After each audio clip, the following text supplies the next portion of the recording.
I know what you may be thinking. Is this epic Titus figurine really 100% FDM? Cue the ominous choir and the clang of distant battle, for the answer is a resounding yes, indeed it is. Can I finally print high quality figurines in mere FDM without conjuring the foulest of warp magic? Well, yes. But gather round, dear acolytes, because there are a few caveats. I don't believe you. You must be some kind of depraved warp spawn spouting maddening temptations to lure me into an FDM-filled vortex of heartbreak and heresy. I assure you, friend, I am not. But then I would say that, wouldn't I? But no, rest easy. I've not pledged my soul to Korn, Nurgle, Slaanesh, or Tzeentch. Tzeentch? What kind of name is that? Sounds like an otter sneezing. So whether you wish to banish the foul stench of your resin printer, or simply don't own one, and have hitherto avoided printing the kind of fabulous miniatures that prompt your friends to exclaim, "By the Golden Throne, that's fantastic!" Fear not. We may have reached a turning point, or so it feels in my unholy trousers, where FDM can give resin a real run for its money. And for this almighty idol you see before you, I'll show you my tweaked settings, the orientations I tried, go through every single part to see how they printed, a touch of finishing, and then finally onto the finished and primed Primaris itself. And stick around to the end because I'll be compiling my 5 top tips and considerations to help you guys get a head start on your own 100% FDM printing journey. We've got a lot to get through, so let's crack on with the show.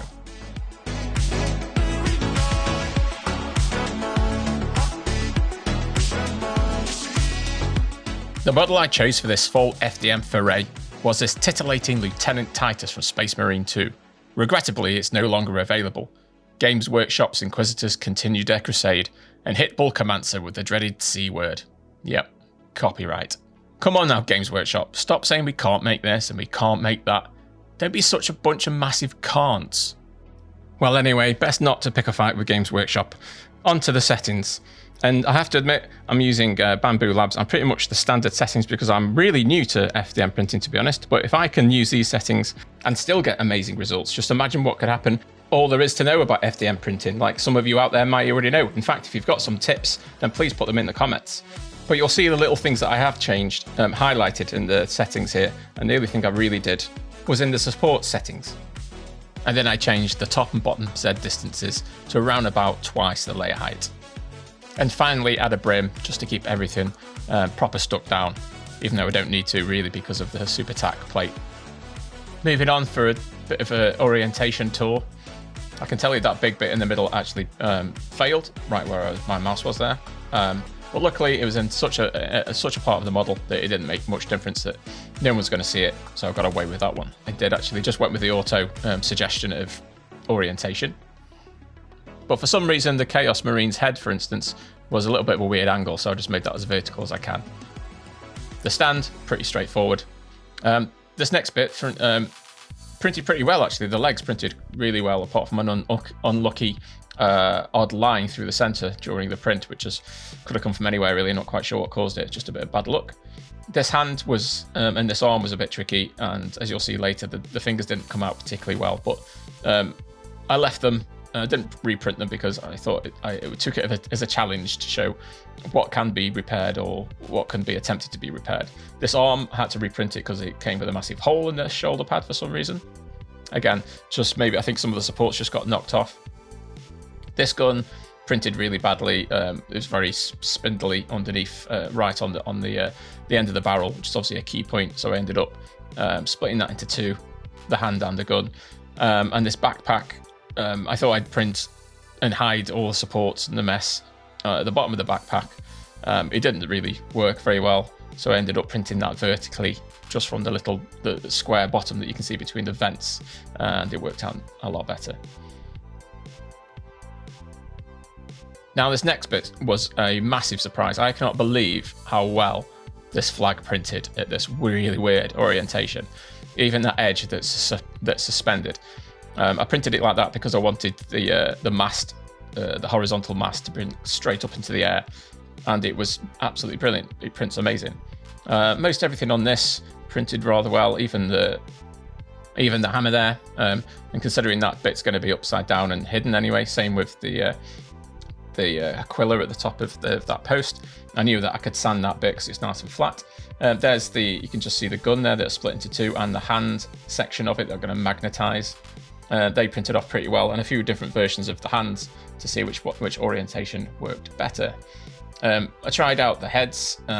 Originally printed these with the same settings, but I'll go through where I actually printed the heads on a few different settings. This belt printed surprisingly well, considering its detail. Exceptionally well, in fact. Again, just using the default orientation, and I just had to have faith in it because it's a very complicated piece. I don't know why the default orientation on the helmet was off to the side, but I had to reprint those anyway with the higher settings. So as you can see, it's a 1 day, 8 hour print, which for me, just leaving it overnight and through the working day is no problem. It's worth the extra time for the extra quality. And just zooming in on these supports that for some reason failed and broke that part of the Chaos Marine's body. But that is literally going to be hidden and out of sight completely, so it wasn't too much of an issue. After printing off the heads using the settings that I've just been through, they showed really good potential, although the helmet was tilted slightly to the left when it was set to automatic orientation, which made it print pretty poorly.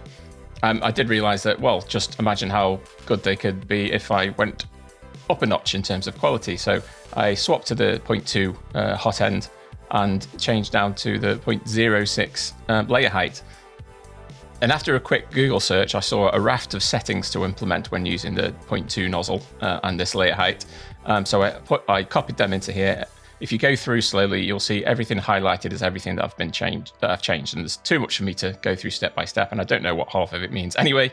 So over to you to have a look at in your own time. The only thing I ask in return, if you find anything useful, is to like, comment, and subscribe. Thanks. Every positive interaction that you do on one of my videos really signals the algorithm to push my stuff to other people. Anyway, next I used variable layer height. I just decided to go full quality and full smoothness because without the smoothness, you would see some jagged transitions between the layer heights.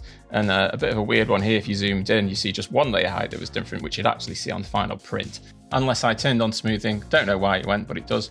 And it goes as low as 0.04 millimeters.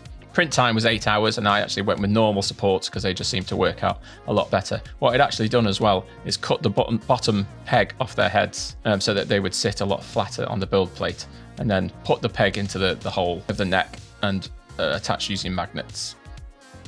So after about a week's worth of printing and reprints, here's all the parts, which I'll take you through a few of the key ones now. The base seemed pretty decent. You could go over it with quite a lot of sanding. You can see the layout lines, especially on top. Round the side, though, was absolutely perfect. But on the top, you did have a little bit of a texture, so you could either sand that down, go over it with some kind of filler. I actually went over it with a bit of resin. Okay, yeah, I did say it was 100% FDM, but a little bit of resin here and there just to smooth a few things over doesn't really count. The back of that Zinch Space Marine doesn't really matter because it's going to be hidden. Here are the legs that sort of failed at the pegs at the back. I did sand his leg a little bit because this is where an annoying line appeared in the print. Obviously, it would have been ideal for that not to have happened. It must have been a bit of a glitch during the printing process. I had already given it a little bit of a sanding before filming this, but as you can see, even though it's a bit disgusting at the back at the top of the legs there, it's completely invisible once it's actually on the base. If it wasn't so visible, I would have simply reprinted it. So a few of the bits that I was going to show, but they printed off really nicely and they weren't really that interesting anyway. But I came to the head, it was a little bit rough around the edges and had this printer line straight through it. Again, a bit of annoying, bit of bad luck there. Could have easily reprinted it, but I thought I'd keep it because when you actually attach it to the neck, quite a lot of it is actually hidden. As you see there, it's quite hidden in the neck anyway, so a little bit of sanding would fix that. The main thing on this one was the spindly hands. They're turned away from the camera from the viewing point. You see they're not exactly brilliant. Really tempted to reprint that one, but I figured I'll see how we go with a little bit of sanding and a little bit of touching up, and it came out okay, so I didn't actually end up having to reprint it. You can see just a little bit of sanding needed on the top of that, but otherwise absolutely great. But this next bit, I was so impressed with the quality of this. It's absolutely staggering, the detail that's come out, especially on the weird printing orientation that I had with it. This is just going to be so rich when painted up, and to think that came from a FDM printer is pretty staggering. And here's the detail of the hammer. It's going to be positioned upside down like that. I have a little bit of sanding needed to be done on the top, but everything else is looking pretty damn good. Now these hands I had a little bit of difficulty with. At the original orientation, you can see the back of the hand's pretty much ruined there, because I printed it in that orientation. Then I printed that one sort of with the peg face down, but it kind of ruined the fingers. I sort of ended up compromising and reprinted them at a sort of 45-degree angle, which ended up being absolutely fine. Now the backpack on the left was the one that you saw in the slicer, and then the one on the right I actually printed. You can see where it touched the build plate at the bottom, that really small square between the air vents. There was just too much detail visible, too many layer lines visible on the one on the left. But on the one on the right, all the layer lines were hidden in the places where, well, the vast majority of the layer lines that could be sanded easily were hidden away from camera or away from where you would be viewing them. So here's the bolter that I said that I had to reprint. As you can be able to see on the barrel there, that's where it was printed from, the contact of the build plate. Just really poor, and it messed up the fingers as well. So what I ended up doing was printing it, cutting it in Blender, printing it with the flat bits underneath away from the camera. Those bits I can easily sand and touch up with a little bit of filler or a little bit of like painted on resin, which is what I ended up doing. And then, well, that particular hand, that particular orientation was wrong, where it didn't work out very well. That one I printed with the peg, the bottom of the peg touching the build plate, which meant all the fingers were pointing up into the sky, and that seemed to have printed virtually perfectly. Just going to add some magnets to that. Now for Titus's pauldrons, I think the one on the right worked out really well. A bit of maybe a light sanding across that one. The one on the left, which is actually going to be really facing the observer, I decided to reprint that one actually in with the 0.2 nozzle and the 0.06 layer height to get extra detail on it, which I'll show you once it's all primed up. Now Titus's left arm was nothing to report on. That looked pretty good, but his right arm actually had that. That's where he failed. The supports had failed on that part, so I had to reprint it. But this is without any sort of cleaning whatsoever. But you can see the chains are actually pretty decent. Would need just to go at it with a little bit of a little bit of a trim here and there, a little bit of a sanding here and there across the top of some of the chains that are a little bit rough. But other than that, that's pretty good, especially on the sort of medallion part, whatever you want to call it, the ornament part of it. But other than that, yeah, looks great. The purity seals were a bit tricky, and they just so thin that they had a couple of fails with them. But I'm going to see how they paint up. I might try them with the 0.2 nozzle if they don't look too good. Now the belt and all the attachments, I was staggered by this. Such a weird shape to try and get an orientation from it. And it's so full of detail, and there's a few bits to sand and clear up, but not a great deal whatsoever. Like I say, there's a bit of roughness there and a bit of roughness at the bottom where my fingers are, but the stitching that you can see on the main belt and on the whatever you call those things, pouches, that's the word, and the buckles there, it's crazy. I was so impressed with that. Now the legs, one leg that I printed with the foot face down, printed a little bit better than the other one that had the sort of the knee peg face down. Tempted to reprint it because a bit of a layer line went through the middle where my left thumb is there. A bit annoying, but I figured it's such a wide area that I can reprint it pretty good. The one on the right, you can see where the bit of the detail was not as good as the one on the left, but figured not really worth a reprint. So the hips and the thighs printed really well. Obviously that bit of roughness is going to be hidden by the belt and the body. So that just left perhaps a little bit of sanding around the flat areas across the top, or a little dab of filler or resin, but really minor, a little bit of cleaning up. The detail on the side there could be, again, this is has barely had any cleaning up, so there's a little bit of touching up to do. But the main torso, I mean, that looks fantastic. Not a lot to do on that at all. Just a little bit of sanding, if that.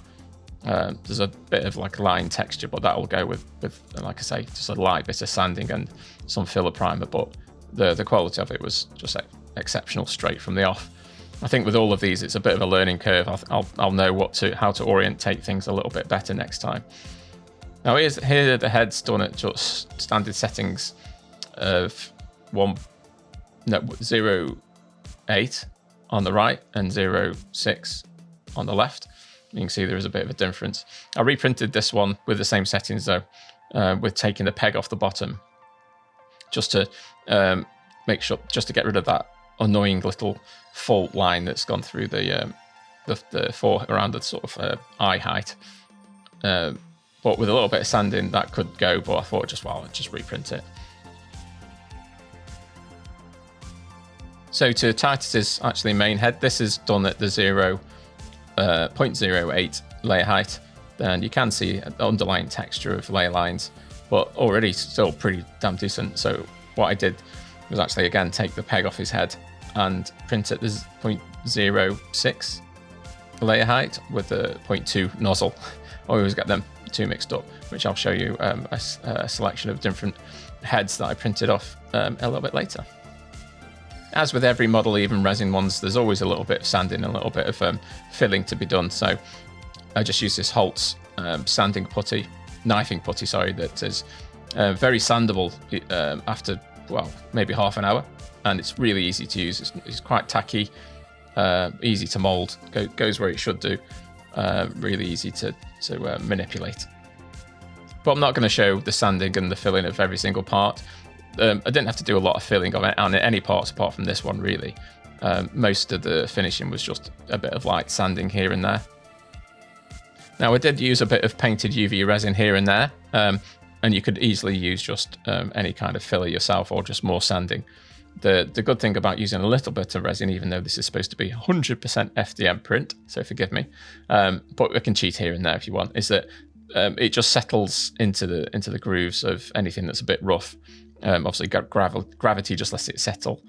You have that sort of smooth, even surface across the top that you can just blast with a UV light, and it just fixes everything really quick and dries instantly. The only thing you've got to remember is to make sure you wipe off the residue with some IPA alcohol and a paper towel. Now, on a previous video that I shared for the Deadpool Wolverine figurine, I spoke about how I pretty much drenched the entire model diorama in UV resin, but had a bit of a tough time of cleaning it after that and make sure there wasn't any residue left, and it was more trouble than it was worth. I hadn't filmed that one because it was made before I had a YouTube channel. But anyway, I decided on this one I'd only use it on large areas where absolutely necessary, and use it quite sparingly across the entire model actually, because apart from the base that I did cover in resin actually, the vast majority of it was just handled by filler putty or just sanding, just so we can actually avoid using resin as much as possible. But on this large area, because I'd filled it and sanded it quite extensively, I decided to smooth it off with a nice coating of resin. Now, as you can see, once cured and washed, you can see it goes super smooth and absolutely feels brilliant. It would have been great to coat the entire model in it, but it would have been such a mess and such a faff, and too much of a lie to say it's on FDM print if the whole thing is literally covered in resin. But a little bit here and there is quite helpful, to be honest. So yeah, I wouldn't begrudge anybody to use it themselves. So this next bit was another main bit that I decided not to reprint, to just see how well I could fix it up. It was quite spindly on the inside of the fingers where the supports hadn't really done a very good job. So I just set about sanding it as best I can, and I was going to give it a bit of a light coating in resin just to see how well I could get it to look pretty decent. Luckily, the bits that looked rough were going to be away from the viewing angle and quite hidden. You'd only see it if you were really looking from the back of the model and turning it around and really inspecting it quite closely. So for the purposes of this video, for this model, then it was something that I could just live with for now, and also helped to sort of show what you can and can't get away with, and what you can and can't fix up in post-production, as it were. And in hindsight, you could easily reprint this, and I know I've said, oh, I've reprinted this and I reprinted that quite often. Yes, it's not ideal, and I'm not going to say everybody's going to have to do loads of reprints every time you do an FDM print, but it just goes with a bit of a learning curve, and the more that you do it, the more you'll be able to avoid reprints, because you'll be getting the right sort of orientations from the start. But this ended up okay, and I was quite happy with how it got. And again, it's going to be away from camera, so I didn't really need a reprint. Speaking of reprints, the part I reprinted the most was the head. These are the original ones printed with the 0.4 nozzle and the 0.08, and the orientations on default from in the slice, as you can see, of the helmet, particularly printed slightly, because it was printed slightly at a 45-degree angle, looked really bad. The head wasn't too bad actually, but I was actually really impressed with the face. But I thought, well, if that was on the 0.4 nozzle, just think how good it could be on the 0.2 nozzle. So here's one that I sanded a little bit on the 0.2 after taking off the peg in Blender, and I thought it was pretty decent actually. I had forgotten to use variable layer height though, so again I decided to reprint them with variable layer height, as you saw earlier in the video, and set to smooth to just push the quality that bit further, because you know they took I think about 4 or 5 hours to print. It wasn't like disastrous and worth experimenting with. So these are the ones I actually went with. A little bit of sanding already done, and I mean a little bit of sanding, and the filler primer, and looks fantastic. The only thing on the right, there was that one weird layer line through the sort of center of his face, that one rogue layer line that I hadn't spotted, which if the eagle-eyed, I did point out earlier on in the video. But overall, looked pretty awesome. Now I did reprint them to get rid of that layer line through Titus's face, but there was still this weird crosshatch sort of texture that you can just sort of detect. And because I'd already done the hard work in getting rid of that and priming it, I thought, well, to be honest, it's marginal gains at this point, and I thought I'd keep this set to show you that sort of raw, uncleaned 0.06 layer height off the 0.2 millimeter nozzle. I'll get them right in the right order at some point, but I can never seem to get them right. But yeah, with just a little bit of cleaning needed. It's FDM. At the end of the day, it's not going to be amazing, but to get this kind of detail off it is, at the size this is, it's pretty staggering. As I mentioned earlier in the video, I was going to reprint the main figurine that's like really facing the viewer. Looked fantastic, really crisp details, but it did have that sort of weird crosshatch sort of texture. I'm not quite sure where that's come from. It's using the 0.2 nozzle and the 0.06 layer height with variable layer height as well. So I did try different infills as well, wondering if it was that, and didn't really make much difference. So here's the original gun where the fingers busted. It was printed with the end of the barrel face down to the plate, because I thought that would be, I don't know, I just thought that would be best. Again, this is an example of like where an initial mistake or preconception about the orientation came back to bite me in needing reprints, which I'll try and avoid in the future. So what I ended up doing is going into Blender and separating the hand and the gun manually, which I really recommend you learn in Blender, and just all you need to do really is just learn what a boolean is. And then yeah, here's a reprinted the hand with the peg touching the build plate. Oh no, this is the one that I printed at that sort of angle, yeah, sort of 45-degree angle. That worked out really well. And then drilled. I should really have put the holes for the magnets into all the items before, in Blender before printed, but I actually manually went round and drilled holes, which was a bit sketchy, a bit nerve-wracking at times to get everything lined up, and also on more than a few occasions I put the wrong polarity of the magnet and stuck it down. I had to dig it out with a crafting knife and reorientate the magnets. But I wish I'd got slightly stronger magnets for this, because it does slightly move a bit too much for my liking, but overall really helps. The fact that the magnets are going to really help with the painting. And here's the arm with the chain with a magnetized hand already in it, which looks like pretty damn good actually, considering all the details that are in the chains. I think if I had a bit more patience, I could really like tidy up the chain parts, but I'm thinking that it's so intricate. It's going to be sort of so busy on the eye, so at viewing distance, I don't think people are really going to notice it at all.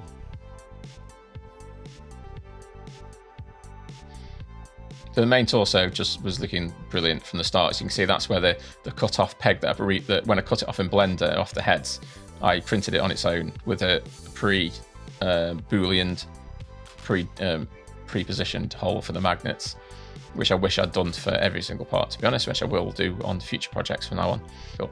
Anyway, digress. This belt part, if you look at the stitching, absolutely staggering amount of detail. And this one had actually put the magnet on the opposite side, so that when I took the helmet off, it could just about give it enough magnetism to hold the helmet, which I thought was quite clever, actually. Here the legs looking pretty smooth and nice, even though they did have that layer line that was around about there. Managed to get rid of that pretty good. Yeah, looking pretty neat and tidy, with the filler primer over there. Still loads of detail left. It really doesn't take a lot of detail off the priming. Just gives enough for you to sand away if you need to. A little bit rough around the back. That's where I could have, attempted to. This is the one that was printed actually upside down. I believe the supports were holding those back parts. So it would have been a little bit better to print that again with the foot up like this one. A lot cleaner. You can't sort of see the little bit of the line there, so that may have another little light pass of sanding just before I start painting. But it's overall, like, you think this is FDM, like, gone are those massive layer lines that you associate with FDM. And okay, yeah, there's a bit of tidying up to be done here and there, which could take a little bit of time, but it does free you from a resin printer overall. And talking of tidying up, this bit didn't turn out too badly. A little bit rough and nasty around there. That could sand down a little bit, but I probably will do just before painting it. But it's going to be away from camera, and not really the main focus. So in terms of just a bit of an experiment to see what you can get away with, I figured that a reprint wasn't really necessary. It serves a purpose of actually demonstrating what you can and can't fix and how far you can fix stuff. And then Mr. Sneezy McTeachy's helmet.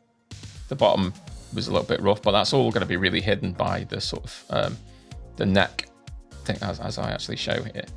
Yeah, all the bits that didn't print very well, completely hidden and away from camera or the viewing angle, as you were. So I was halfway through printing that with the 0.2 nozzle, and it was taking ages, and I thought, well, I don't really need to. And then this is the part that I covered in the resin. Looks really good. So it's worth doing on a large flat area like that. And all these other parts that I put the resin into, looking good. Not perfect, but again, probably a little bit more sanding you could really benefit from, but like I say, it's sort of diminished returns at this point in time. And now onto my favourite part of the entire print, is the flag. I just could not believe it came out as well as it has done. Even the texture of the sort of Hessian fabric, cool little magnets stuck on there, quite easy, straightforward, but check that out. That's going to look magnificent when it's all painted up. Very surprised at that. I thought that was going to be a nightmare. But it's just another thing learned. So the last part I wanted to go through, the main part, there's some bits I haven't shown, but they're not really worth showing, was the hammer. A little bit of light sanding on the top part there. Nothing needed underneath because it's going to be completely hidden. But where that tubing comes out of, those flat surfaces needed a little bit of sanding, and that was it. So the only thing left to do now is to show you a few images of it all together and take you through my top 5 tips and considerations to help you get ahead and avoid some of the mistakes that I made during this process. Some of these I have touched upon during the video, but here they are in much more practical detail, starting with number 1, model choice. Yes, technically all things are printable with FDM, in the same way that all routes through the warp lead to terror, but with both instances, some are more perilous than others. When choosing a model for FDM, skip anything that is primarily made of a ton of intertwined fiddly bits, as much as I'd like intertwined fiddly bits, but intricate details may mean there's virtually no way to find a good orientation to print from, and it all may simply vanish into a spaghettified mess if your machine hiccups mid-print. Instead, models with bold, broad details are far more forgiving. Titus with his beefy hammer, imposing flag, and robust armour plates, perfect. Sneezy McZinchy here, who's not the point of focus anyway, is equally workable. Both offer convenient spots to hide unsightly support scarring behind swirly cloaks, banners, or even just facing away from the camera. If you're new to FDM, larger surfaces and chunkier geometry mean more stable prints, less intricate bridging, and simpler post-processing. In the grim dark darkness of your workshop, consider these more forgiving STLs until your skills rise to chapter master levels.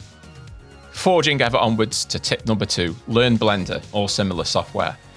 It's a truth universally acknowledged by the Adeptus Mechanicus that the ability to edit 3D STLs is smiled upon by the Emperor himself. Blender is free, and once you get past its initial labyrinth of settings and setups, most of which can be completely ignored as you only really need to know about things called booleans. You'll be slicing heads in half, disembodying arms, or adding holes for magnets until you're righteous heart's content in no time. To show you an example, you can separate positional pegs from model parts, add magnet holes to each, then insert said peg into the receptacle and use as a magnet holder. Magnets in our reality are as close to actual warp magic as we can get, transforming your models from static lumps to dynamic posable heroes, and makes them infinitely easier to paint too. And so I bring forth a clarion call to all STL designers. Please consider incorporating magnet holes into your files. Your fans shall sing your praises across the heavens for eons to come. It's time for tip 3, which is actually all about time, printing time. Because patience, my dear horde of hobbyists, is virtuous. Why spend hours of your own time sanding every square inch of your FDM prints if you can just enslave your printer to do the majority of the grunt work for you?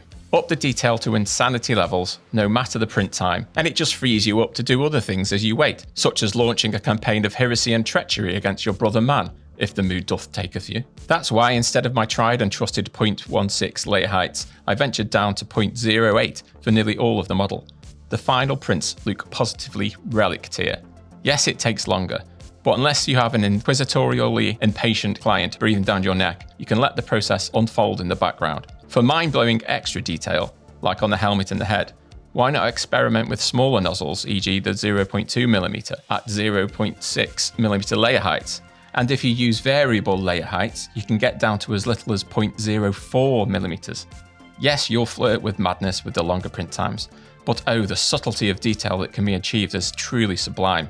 In the Emperor's name, I declared this to be the way. Tip number 4 is a bit like tip number 1 with your choice of model, but this one is your choice of paint style.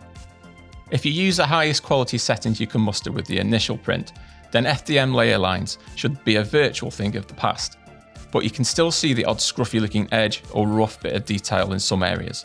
If some of these infernal imperfections just cannot be fixed, a cunning ruse to help mitigate the negative impacts is to go full-on grim dark mode with your paint style, replete with scratches, dings and the occasional bullet hole.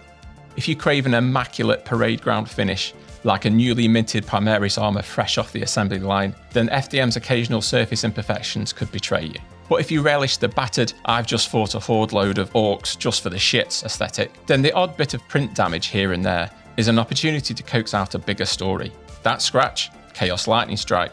That dent, Tyranid Fang. It all gets lost in the detail anyway, because the more the eye forgives, the mind imagines. Clever painting can either disguise or actually attenuate FDM artifacts. The choice is yours. Embrace your cunning illusional painting abilities to hide or draw attention away from any imperfections, or let the small bits of extra scarring, if indeed there are any, stand as a testament to 1,000 battles fought. Tip 5, and it's a bit of a biggie for some people possibly. Printer choice is key. In an imperium of infinite choices, not all FDM printers are created equal. Some are valiant warriors of detail, others more reminiscent of a half-blinded servitor reusing the same waterlogged PLA spool for the 1,000th time. I for one swear by my Bambu A1, despite recent bad press. It's earned glowing reviews for its detailed prints and plug-and-play ability, which made it a prime candidate for a beginner like me. Just using the default settings to print produced results that would court a nod of approval from the most dour of tech priests. Of course, this is not to say that other printers can't achieve similarly saintly results. The lessons here, such as model choice, slicer settings, painter style, lowered layer heights and heightened quality settings are universal. But yes, a quality printer can significantly reduce the risk of your heroic FDM marvel ending up looking more like a molten, melting, grotesque, unholy spawn of Nurgle himself. So the next thing for me to do is go away and paint this amazing figurine in a grimdark style. The video for which will be coming soon if you're watching this video hot off the press, but if a few weeks have passed you'll be able to click it here. And for another example of this type of project that I've done, why not go and see my Deadpool Wolverine figurine that I did a few months ago. Right, Mustache. I've got a date with the demonette lap dancer from Slanesh down at the local Horror's house. Catch you next time.